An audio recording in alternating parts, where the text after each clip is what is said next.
Hello, and welcome back. My name is Dr. Christopher Gennari, and this is Great Big History Podcast. In this, our first episode of History 102, our new 10 questions series, Who Wants to Rule the World? So we're going from 1500 to 2001. We're going to talk about a lot of stuff. And a lot of it's not going to be very pleasant. But we have to start with the theme of the course, or the layout of the course, the layout of the future lectures. And the layout is that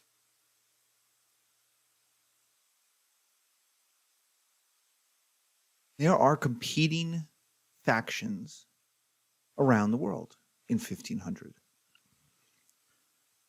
But by 1900, Europe has conquered them. 85% of the world will be literally owned by Europeans. That will spread everything from time. The year is 2023.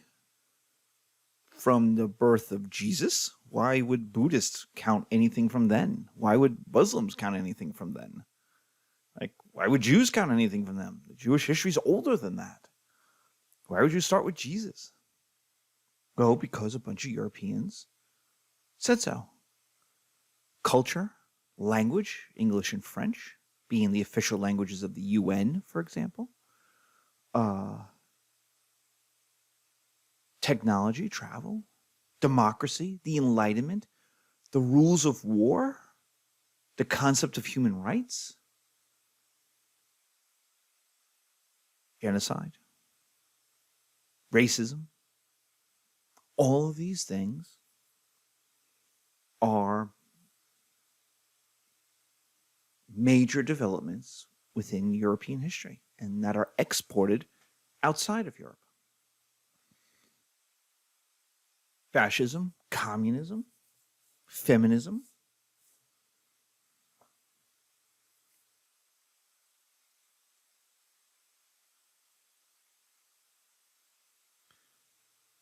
So why? Why am I speaking to you in English and not Turkish or Chinese? Why is it the Europeans, a bunch of unorganized people at the far end of a giant continent, why are they the ones who win? And then, once they won, what did they do with it? The answer is they murdered each other in enormous numbers to set up the modern world that you now live in. So we are living in the consequences of this. Most of my students take History 101, the ancient world. But really, the class that you should be taking for it to be relevant to your lives today is History 102.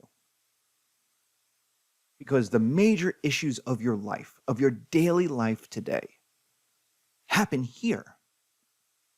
Sure, we can connect things to the Greeks and the Romans and ancient India and Buddhism.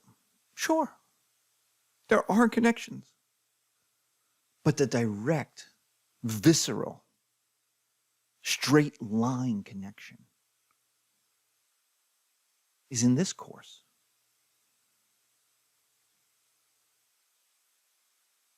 If 101 is teaching you how to think, how to see stuff, how to have multiple perspectives, how to appreciate other ways of doing things, because in 101 there is no one way.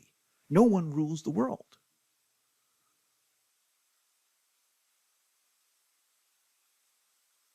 If 101 is about teaching you how to analyze the world, 102 is going to tell you where you live. And that can be quite uncomfortable, just so you know.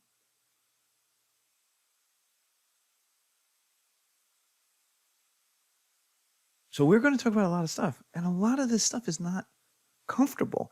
I mean, we're going to, in our part 2 of this class, not even the near term, in the part 2 of this class, we're going to talk about stuff your grandparents lived through.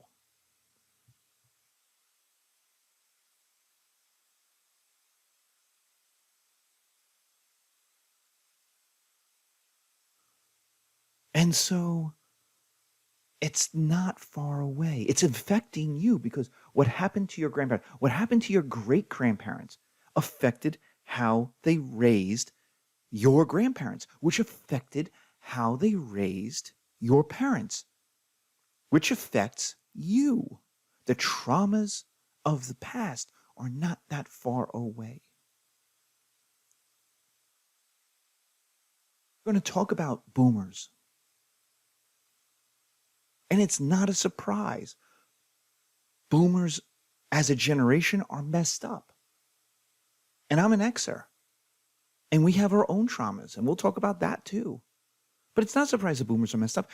Their parents raised them after the Great Depression and the mass slaughter of World War II. Then came the nuclear bomb.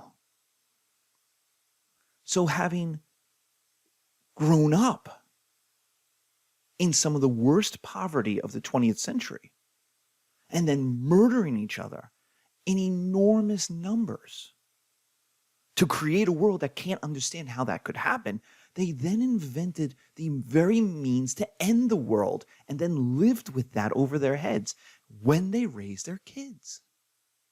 So it's not a surprise that you get both Disneyland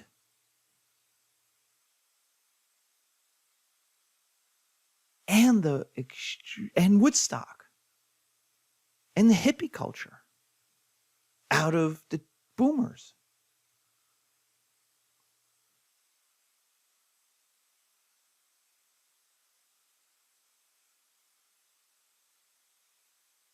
So, this is my longest introduction because I kind of really want you to understand what you're getting into. Because while it looks like, oh, this is like Britain in 1700, it's really all these antecedents. One generation to the next to the next. Right? We have Christmas. You celebrate Christmas the way you do with a Christmas tree and presents underneath. Because Queen Victoria married a German prince in 1830 something, 40 something. That's it. That's why. And we're generous at Christmas because Charles Dickens wrote a story about generosity and not being selfish.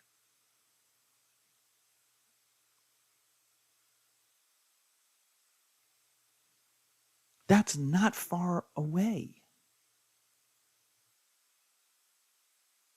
Someone, one of the comedians, it may have been Chris Rock, it was an African-American comedian, but he talked about slavery. And he talked about time. And he said, and this may be a decade ago or more, but it was like, people keep saying slavery was long ago. It's like, slavery is two 70-year-old people. Slavery was 150 years ago. That's two 75-year-old women. Like, it's not that long ago. And so that's kind of what we're dealing with in 102. I like 101.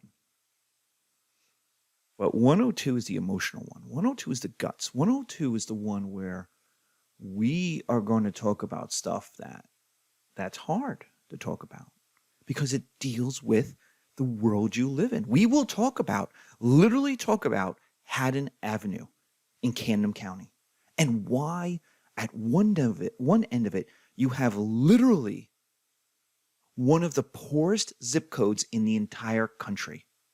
And then, straight line, 5 miles away, not far, 5 miles. It's not even a morning jog for anyone training for a marathon. You'd have to do it twice even to get close. 5 miles. Nothing. It's 10-minute drive. with the traffic. You have one of the richest zip codes in the entire country. You go from central Camden to Haddonfield, New Jersey, where Bruce Springsteen did Darkness on the Edge of Town. You go from literally one of the poorest zip codes in the entire country to one of the richest. And those people 5 miles apart don't interact. They live in completely different universes. How is that possible? How is it possible that 5 miles might as well be an ocean? That's what we'll talk about. That's what we'll talk about. And that's not comfortable. So, but before we get there, and we'll get there, we have to talk about who wants to rule the world. How do we end up with a world for a brief period of time, not very long, 100, maybe 200 years, tops, run by Europeans? And why is that so significant?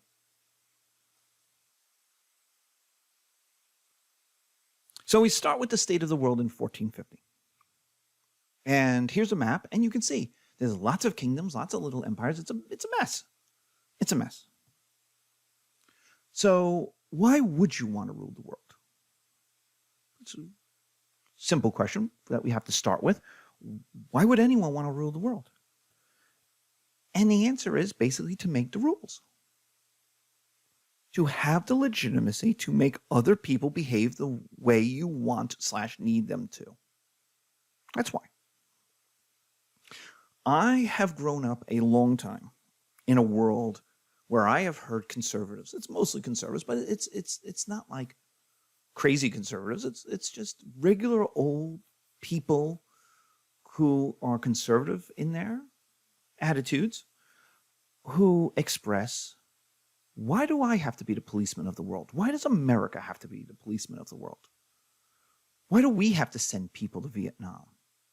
You have to remember, I grew up in the wake of the disaster that was Vietnam, the trauma that was Vietnam. We'll talk about that when we get there. And I've had older people and then young people who mimic that ask, why should I be the policeman of the world? We've had politicians say that. The answer is so that you get to make the rules. Because if you're not the policeman of the world, somebody else is. Somebody else will be the one to tell you how to live your life. Someone else would be the one to tell you what to do. Always had empires. We have empires in the world since Sargon, which is 2500 BC. So we've had empires almost as long as humans have lived in cities. And either you make the rules or somebody else makes the rules on you. So I've always been curious about that they don't want to shoulder the cost. That's the thing, is why do I have to do this? I don't want the responsibility. But the answer is if you don't, somebody else will. And I personally would much rather have an America make the rules based on our Enlightenment ideals, based on the Declaration of Independence, based on our history which is complicated, but are at least desire, rhetoric for equality, if not practice of it, than other places, fascist Germany, dictatorial Russia, communist China, who have different systems, who are not so open to individuality. That's me. But why would you want to rule the world? So you can make the rules. So why? Why would you want to make the rules? Because with it comes power, profit, and perception. Profit.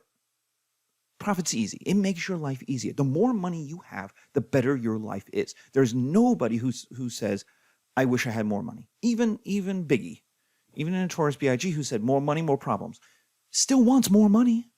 He doesn't want less money. It may bring more problems, but they're different problems. And the more money you have, the easier it is to solve those problems with money. So profit.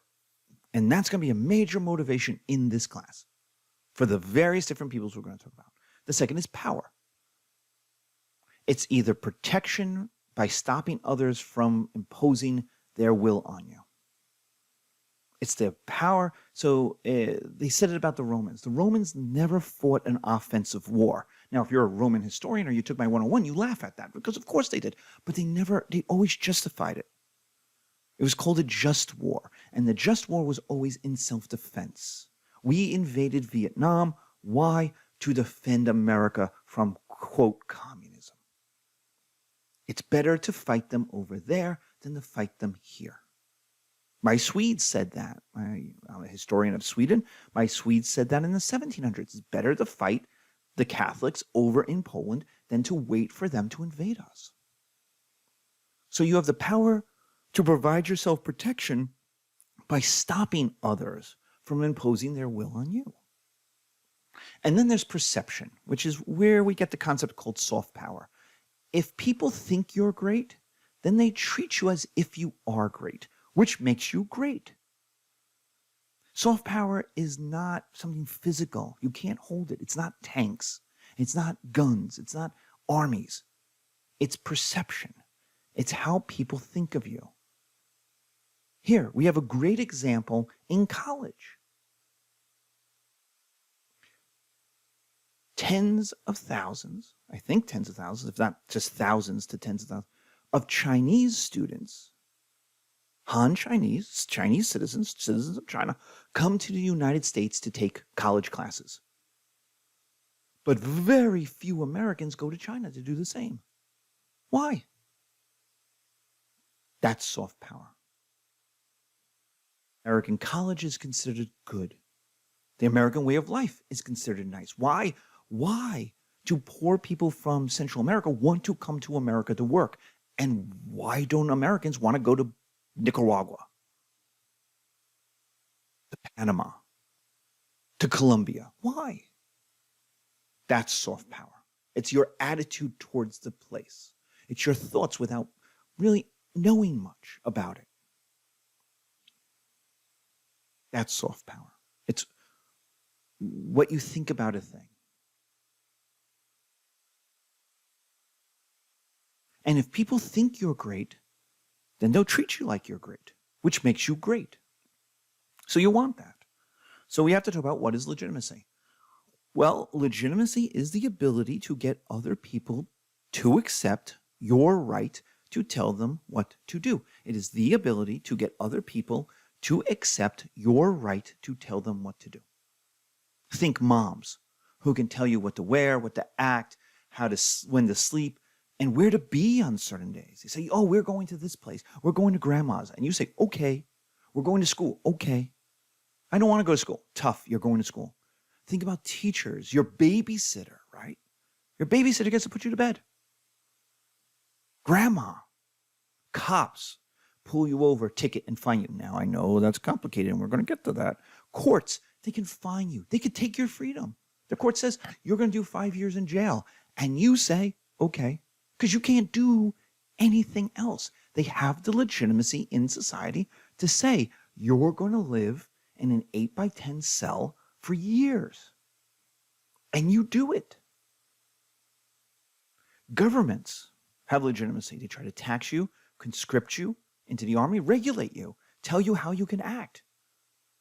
Can you make a right on red? Some places not.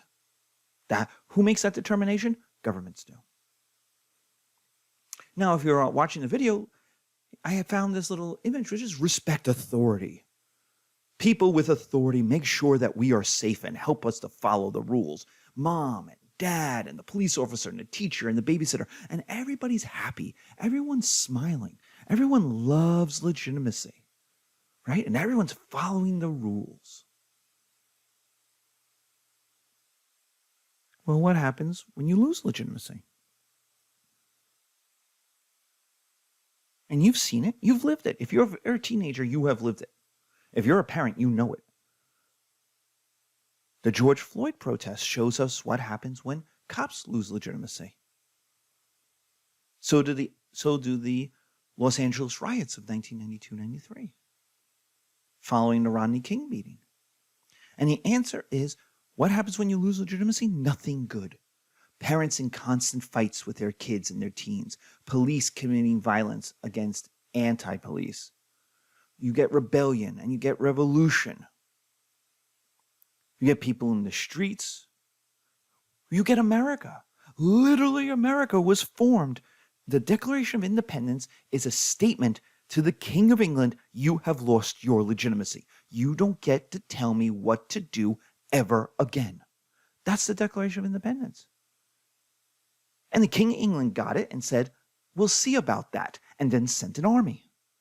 Then sent 30,000 troops and 100 warships. So you get resistance, which gets you the violent backlash to try to enforce the legitimacy. So your mom says, be home by 9. You say no. Then you're grounded, right? You try to sneak out, right? Then you have your phone taken away, right? Your parents may install like ring lights so they could watch the video of you try to sneak out, right? Which, of course, makes you dislike your mom even more. She wanted you to do was stop dating the bad boy. And you're like, no, I love the bad boy. I'm going to make him not a bad boy. He's going to be wonderful. And she's like, no, you're not. Don't do it. You're going to be home by 9, young lady. And you're like, no, I'm not. 9 in the morning, maybe. And so you get this more loss of legitimacy. Which can end in rebellion and revolution. You could end the final violent backlash, the conservative backlash is your mom kicks you out of the house. But most teens who are missing are not kidnapped. They're runaways. They took off. They left. So you could get rebellion or revolution. So when you lose legitimacy, nothing good can happen. We're going to talk about that mess until you can reestablish a new form of legitimacy. So let's go to the history. Who dominated the Americas in the 1450s? Well, we have 2 major empires and an island culture. Now in North America, you have a large number of nations. In my day, they were called tribes, but they formed nations. They formed their own peoples, the Iroquois and the Huron. In the Midwest, there will be the Comanche and the Apache and the Sioux and the Blackfeet. And they had areas that were theirs. So they had nations, they had countries. We don't know much about them because, 1, they didn't leave a lot of written records, and 2, Europeans, when they came, didn't care. Didn't want to know the history. And we're going to talk about that in the future. We have the Aztecs in central Mexico. And we have the Incans in the Andean South America. They're living on the mountains, between the mountains and the sea in South America. And then we have the Caribs, also known as Arawak, in the Caribbean and along coastal South America. So what we have is 2 major military empires, or 2 major political empires, or say one is a militarist society. But they're empires in every way. An empire is an empire. And then we have a interrelated culture where, similar gods, similar language, similar food. That is an island culture and along the coasts. The Aztecs in central Mexico were a militarized state who conquered and terrorized their neighbors.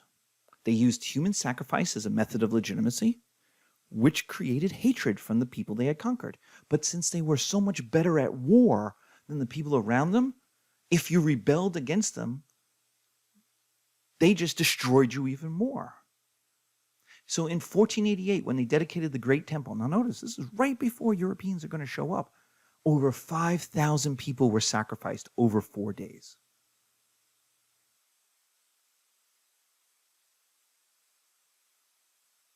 This itself, as traumatizing is to the Toltecs, the people around them, the Aztecs themselves were traumatized because they had been ejected from northern Mexico, from the Rio Grande area. So they were people on the move and who never wanted that kind of powerlessness to happen to them again. And so their answer, kind of like the Assyrians, if you took my 101 course, is to become a militarized state that can't lose. And then they used human sacrifice as a way of reminding people how much better they are than everybody else. The Incas, they had an absolutist emperor, and because they lived in such a harsh climate, such an edge, such a niche, they're between the ocean and the mountains in South America. You have a builder legitimacy. Emperors must build. They have to maintain the roads. They have to help people who get caught in avalanches, like towns that get caught in avalanches. They have to be constantly maintaining tunnels and bridges and keeping things connected. And they don't have animals. There are no labor animals. The Incas, the Aztecs don't have them either. Like ox or horses. There are none of that. So human labor had to do everything, which shows a level of poverty. Even if the society is rich, the average person was subsistence. The average person was poor because they didn't have the ability to use animal labor.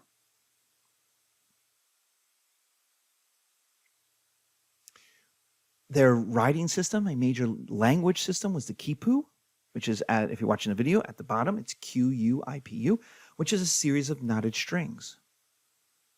The advantage of that is it was an archive. It was a written language. It has lots of information in a small space. It's kind of like a reply thread where you can read all the replies and in one email, you get the entire history of the conversation. The disadvantage of it is you had to be educated in it to read it. Very few people could read it. Thus, very few people were literate. Could the American empires conquer the world? No. They didn't have the labor of animals. They didn't have the wheel. They didn't have metallurgy. Their oceanic trade ships were not capable of colonizing and invading other parts of the world. Going between islands? Yeah, not a problem. Crossing the oceans? Not with a large group of armed individuals now. But the biggest thing is they didn't have the immunity to the old diseases that Europe, Africa, and Asia had. And when those diseases show up in the New World, it's going to lead to devastation. North American tribes did not have horses to cover the great distances. They also didn't have laboring animals. So you had farming on a small scale. People still had a nomadic lifestyle for many different nations. There's a lack of literacy. There's a lack of wealth. So war was less about controlling land, we see this with the Aztecs, than controlling the people and the resources. Without the animal labor, you needed people to labor for you. So war was more about enslaving groups of people who could then do work for you. Now, again, like in the old world, those slaves would probably be incorporated into the greater nation, the greater group. Certainly their children would be. And so that way you can keep their labor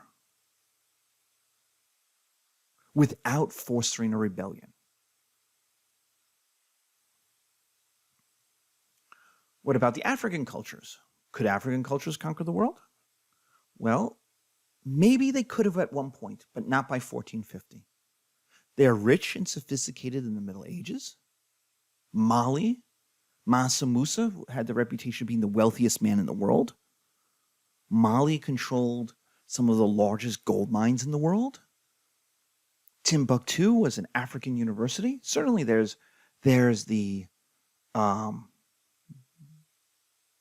foundation for a worldwide empire. The Persians started off with less. The Assyrians started off with much less.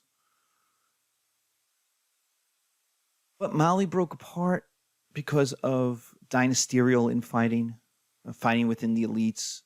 Songhai, its successor, was a militarized empire, so maybe conquer more, but it also had the same problem of constant civil wars within its leadership.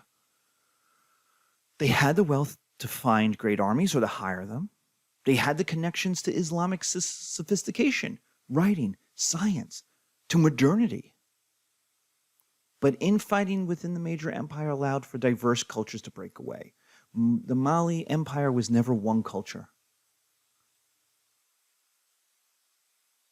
that could then assimilate other cultures, the way, say, Rome eventually does. So those diverse cultures are willing to break away. It's hard to keep them together. Meanwhile, East Africa had a profitable trade relationship with Arabia and India. Why change? Islam was a uniting factor, but it wasn't enough to create long-standing cultural bonds. Ethnicity still mattered. Religion connected people, but ethnicity still divided people. Even if they had more unity, it didn't matter because of things going on outside of Africa, which was the Islamic world was growing poorer from the end of the Silk Road trade, from the Mongolian destruction of Silk Road and Middle Eastern cities. There was simply less money in the Islamic world to build a great empire. Could Ming China conquer the world? The great empire at the east end of Asia? And the answer is yes. Yes, it had the population. It had the imperial structure. It was the richest country probably in the world in 1400. But it doesn't want to. Why? Why doesn't it want to? Because it was traumatized by the Mongol conquest and was obsessed with a Mongol return. Mongols are the big bad for the Ming. Having overthrown the Mongols and kicked them out, the Mongol emperors, especially the fourth one on, wants to create a China of the Chinese. They don't want to conquer Tibet. They don't want to conquer Vietnam. They don't want to conquer Central Asia and the Uyghurs and the Turks. Ming China is a small China. It's a China of the Han. And a few other groups, minority groups, but it really doesn't want to be a large, diverse country the way it was under the Yuan dynasty, the Mongol dynasty. Confucian, Mandarin, Han scholars wanted a China-first policy. And, as we'll talk about in our next lecture, defeat the Muslim Persian eunuchs who believed in an internationalism, who wanted China to be connected to the Islamic world. Well, the Confucians win. The Mandarins win. And they gain the emperor's loyalty.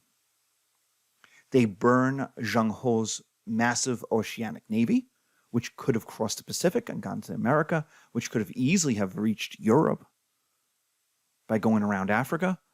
They close the ports. They close the Silk Road. They build the Great Wall, which is this kind of permanent border in the north, and says, we will not go beyond this.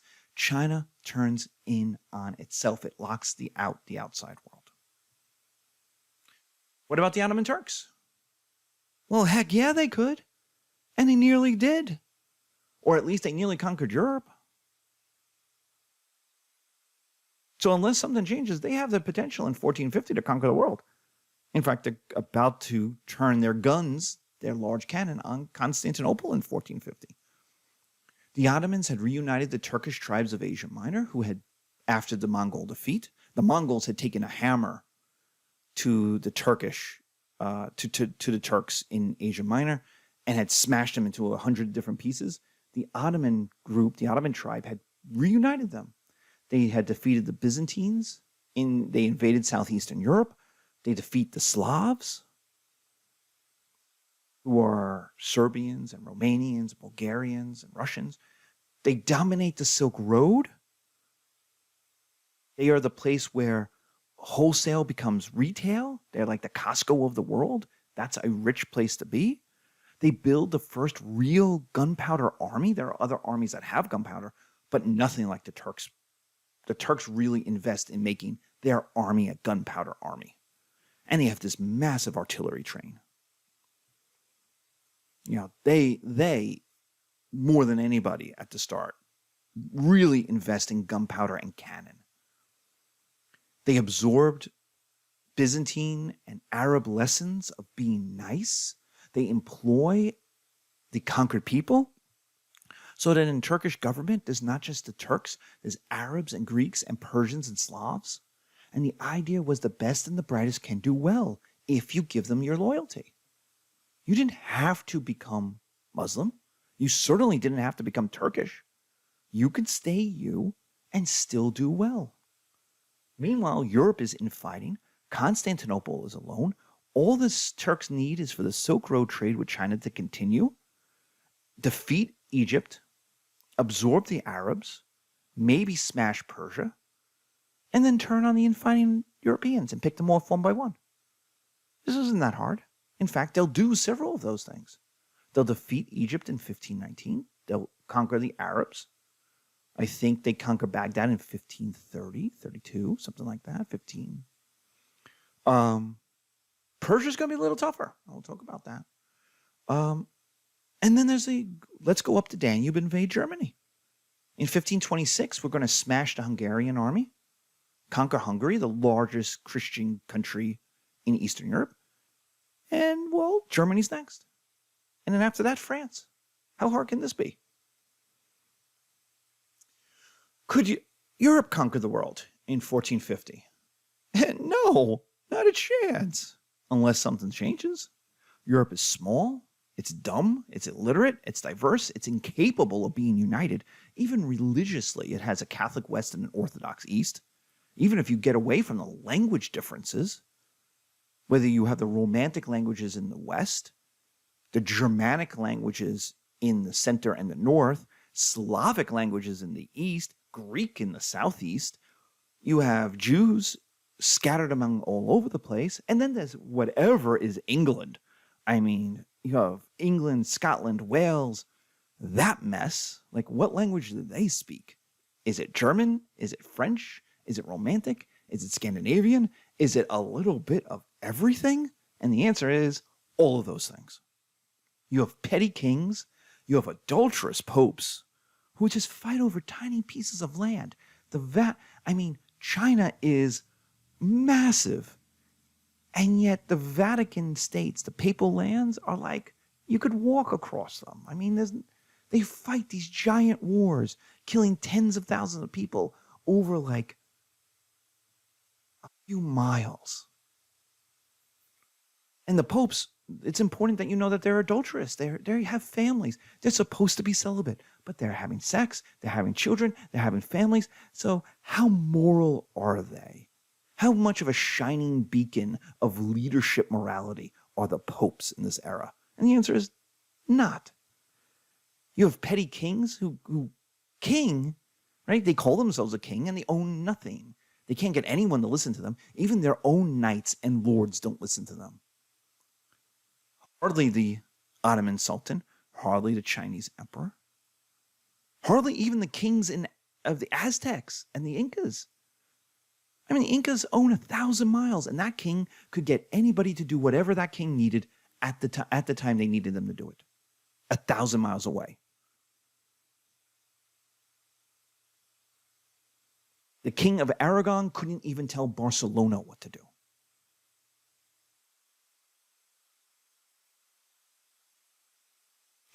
Everybody's going to fight over who knows God better.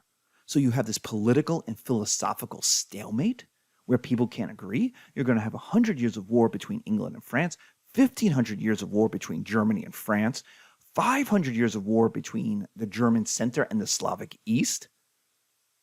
Meanwhile, their population of the entire continent is equal to maybe China or India's population.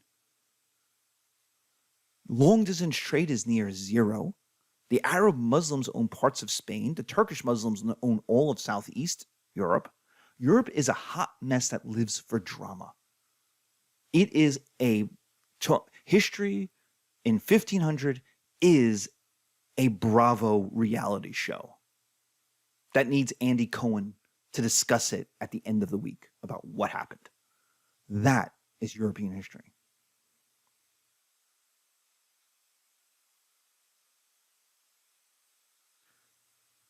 So that's where we're going to end, with a Europe that's a hot mess and lives for drama, a China turning in on itself, a Turkish Empire on the verge of greatness,